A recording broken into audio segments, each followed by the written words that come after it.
मो लंका को वैकुंठ करबा पाई जेतल को प्रतिज्ञाबद्ध हेली देवर्षि नारदंकर कथा मते वैकुंठ को आनिबा को हबो तामान स्वयं भगवान राम जे होबोदी विष्णु ताकू मते आनिबा को पड़िबो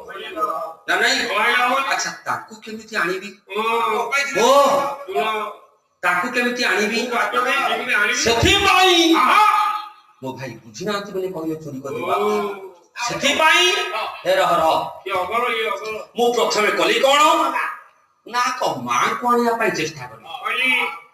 केमिति आनिबी मां मेन दिन से ले ओ दिन भर तिथि मु गणिली एको महेंद्र समय उठी की गली प्रभु आपण जानि छंती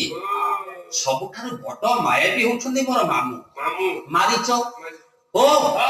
मो मारीच को पाख को गली मामू तब ओटे काम करिवो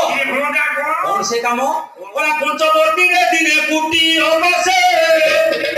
फला कुटी होबसे पंचवर्ती रे दिने कुटी होबसे कुटी होबसे हम खली लामय कुटी उलासे उलासे सिको दे होतारो चित्ती सोंगो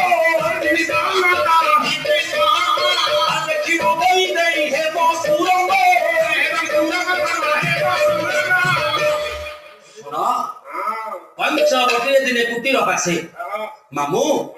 पंचवटी रे गोटे कुटीर करी दुई जण जटाधारी अच्छा आ गोटे नारीटा अछि गोटे नारी दीटा जटाधारी अछन पंचवटी बंदरे सुनो मु कोन करिवि से तो दुई जण जटाधारी दी भाई जणे होचते स्वयं भगवान राम आउ जणे होचते शेषनाग लक्ष्मण ओहो आउ तांकर पत्नी जनकनंदिनी मा सीता सीता अछन सी अछन आ बोलिया